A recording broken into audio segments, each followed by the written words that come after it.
This presentation explores the critical role of communication and language in child development.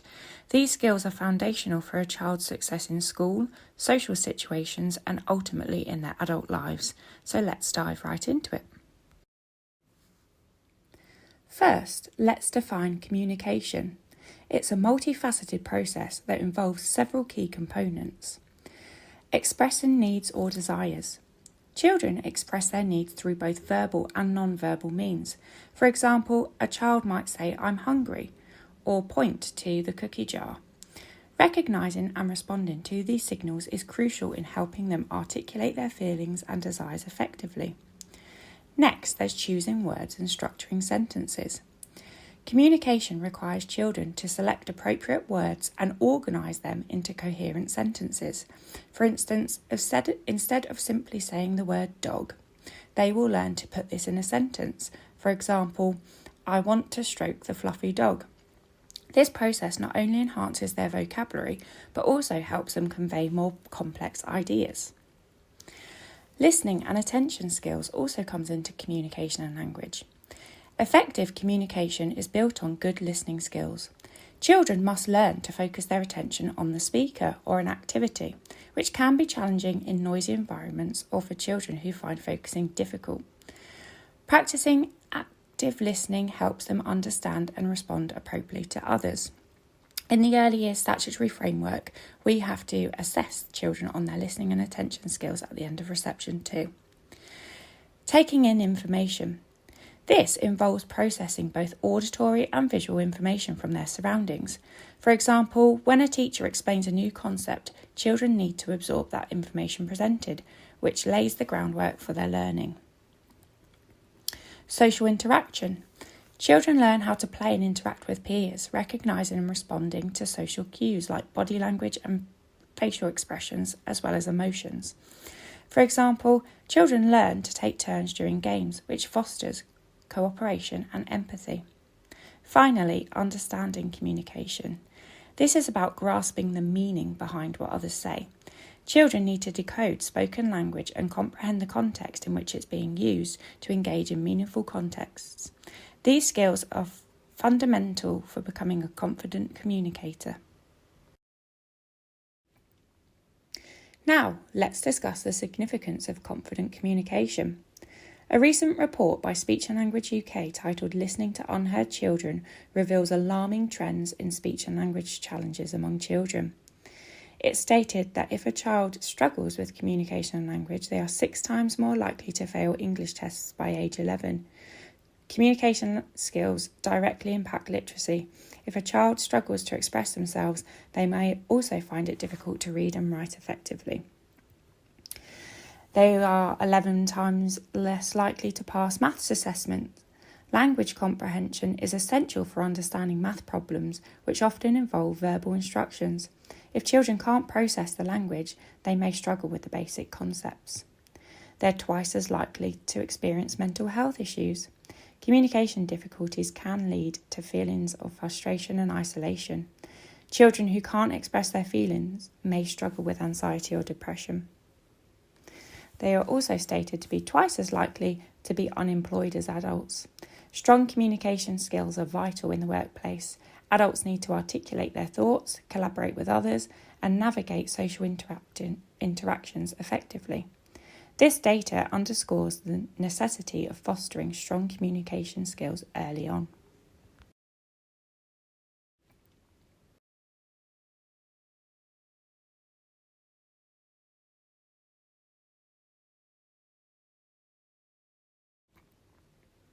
This is the communication chain.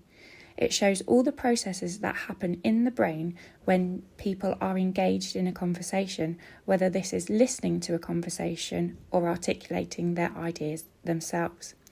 The receptive language area is all the things that happen when someone is being spoken to. The expressive language are all the things that happen when a person is expressing their own ideas and talking. As you can see, there are many stages in each area, and this makes it very tricky for children with communication and language difficulties if they have barriers in one or more of these areas. This Listening is an integral part of communication and language, and it is essential for both talking and learning. Our environments are filled with distractions, making focused listening a challenge, particularly for young children. So there's lots of things that we can do to try and support them.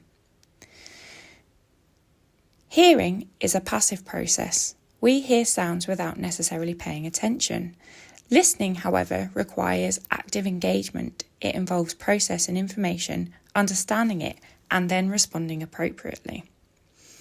As adults, we need to demonstrate good listening habits. When we directly listen to children, we teach them how to engage in conversations. This includes actively listening, making eye contact, nodding, and providing feedback, which reinforces their understanding of effective communication. When you're communicating with your child, think of a traffic light system to make your communication extremely effective. Stop and just listen. Let your child take the lead. They may make mistakes, they may miss words out, but that's okay. Next, listen actively. Look at your child. Look at their nonverbal gestures. Really think about what they are trying to say. Next, respond. This could be responding with an answer. It could be talking about what your child is looking at or doing, and it is always essential to expand on their ideas or model the correct pronunciation or the correct sentence structure if they get this wrong. Here are some practical techniques to enhance children's listening skills. Firstly, create quiet environments. This could be turning off your telly, establishing a calm setting with minimal background noise, and this will help your children focus better. You could designate a quiet time during the day where distractions are minimised, allowing children to concentrate on an activity or listen for an extended period of time. Use their names. Start conversations by addressing the child by their name. This not only grabs their attention, but also reinforces their identity and importance in the conversation. Positioning is very important, particularly for children that find listening difficult. Sit children opposite the speaker, allowing them to maintain eye contact. This positioning encourages engagement and helps them to pick up on nonverbal cues too. Use nonverbal cues. Incorporate gestures and facial expressions to enhance verbal communication. For instance, pointing to an object while naming it can help reinforce the connection between the word and the item. Always allow time to respond. After asking a question or giving an instruction, give children ample time to process and respond. Children may need a few extra seconds to gather their thoughts, especially when the information is new. They often say that it takes 20 seconds for a child to process a question or an instruction or consider an answer. Follow their interests. Engage them in discussions about topics they are passionate about. This not only captivates their attention, but also encourages them to express themselves more fully. To help develop your child's listening and attention skills, there are also some very fun games that you could play. Here are some ideas you could try at home.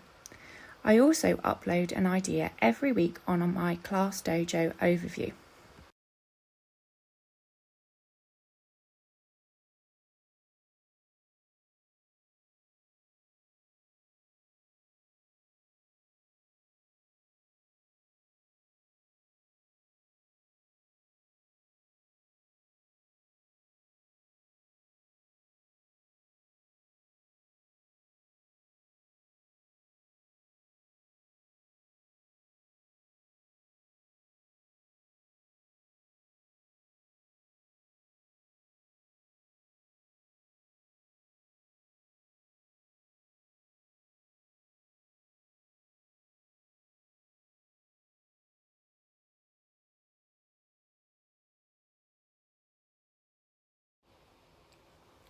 It is vital that we help children expand their vocabulary and ensure they learn a rich variety of words.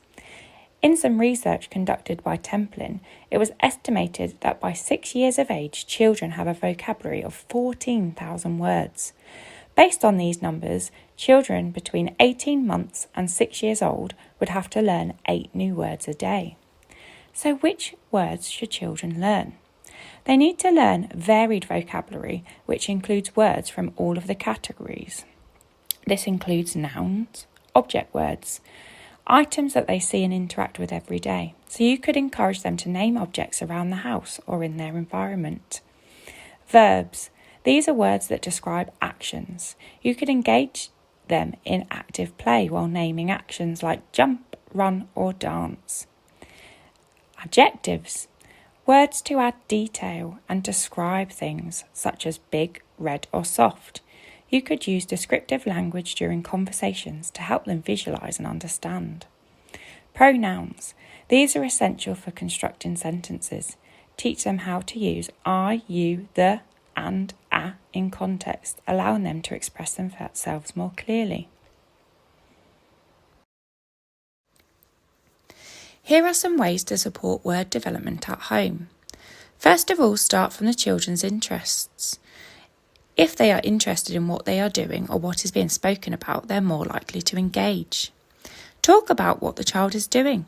If they are playing with a car, you could simply say, "You are moving the car backwards and forwards. You are driving the car. You are driving the red car fast." Always introduce simple vocabulary first, for example, trousers, then introduce alternative words for these, such as jeans or jogging bottoms. Model words and give clear examples. You can use a variety of multisensory activities or books to do this. Develop children's understanding of words by describing objects, discussing what they might be used for, or items they could be associated with.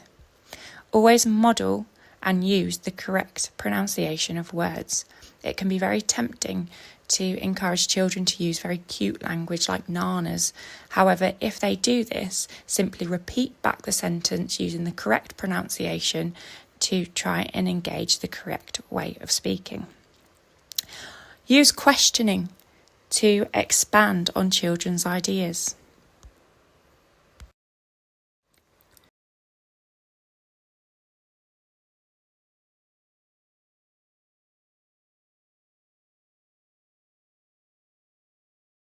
We use vocabulary flowers at school to target specific vocabulary we want children to learn when taking part in activities.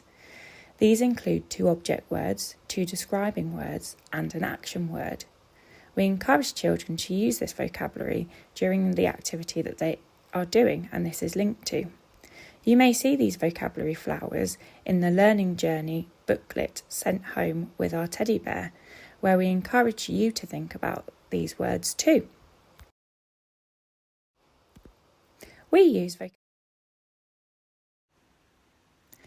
Understanding is key to talking and learning, and children need to understand what single words mean and when words are joined together in sentences, conversations and stories. Children must grasp the meaning behind individual words before they can fit these together in sentences.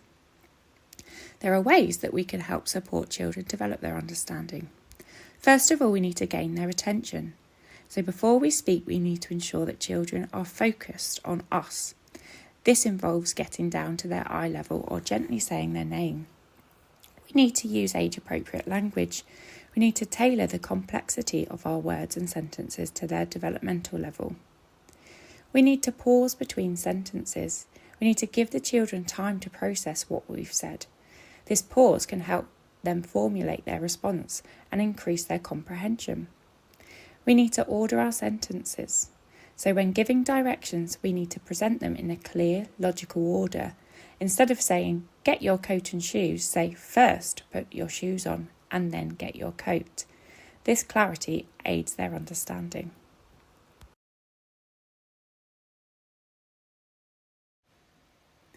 Children also need to be able to identify information carrying words. Information carrying words are crucial as they provide a framework for understanding instructions. These are the key words in a sentence that convey essential meaning. So to help children identify information carrying words within sentences, we need to start simple. We need to begin with one information carrying word. For example, say shoes and ask them to retrieve them. Then we need to gradually increase the complexity. As children increase the number of words. By the end of reception, we need to aim for them to understand at least 3 information-carrying words in one instruction. For example, can you find your shoes, put on your jacket and grab your backpack? You will see with the next slides how these information-carrying words convey meaning and how we can start including 1 information-carrying word and progress this to 3.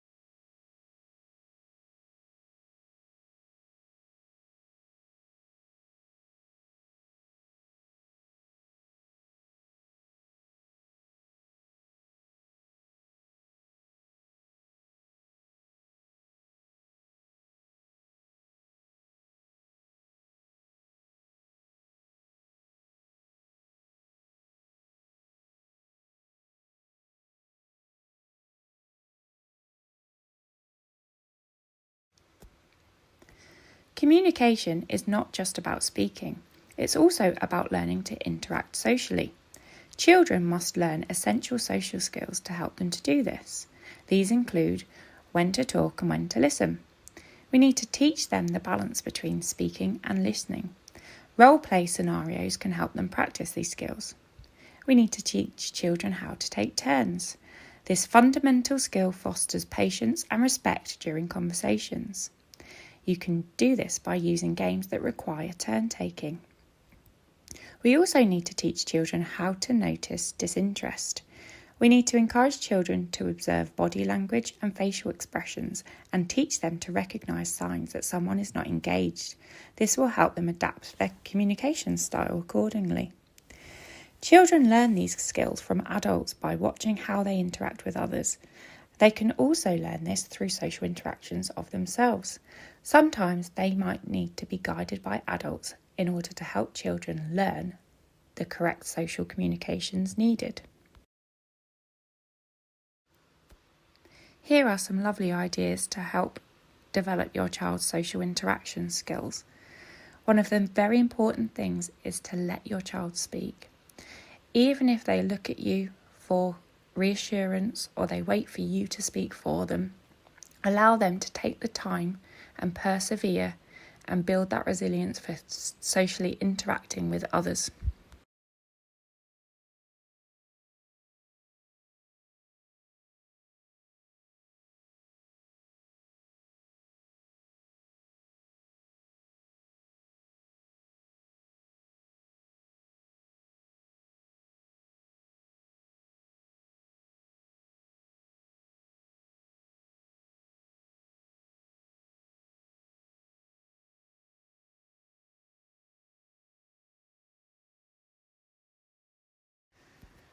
Play is a vital component of children's learning and development.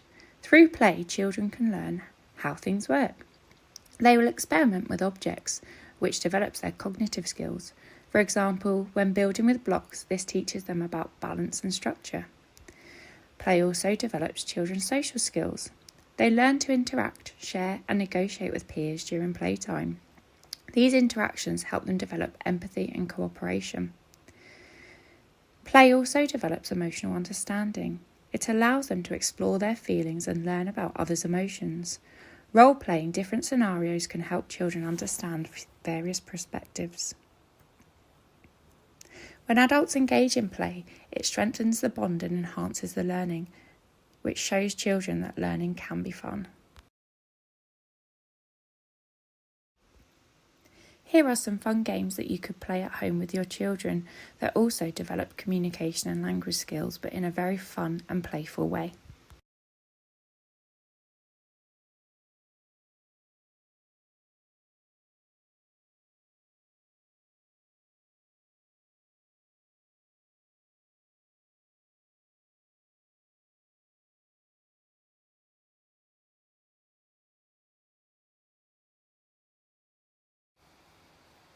In conclusion, fostering communication skills in children is essential for their overall development and future successes.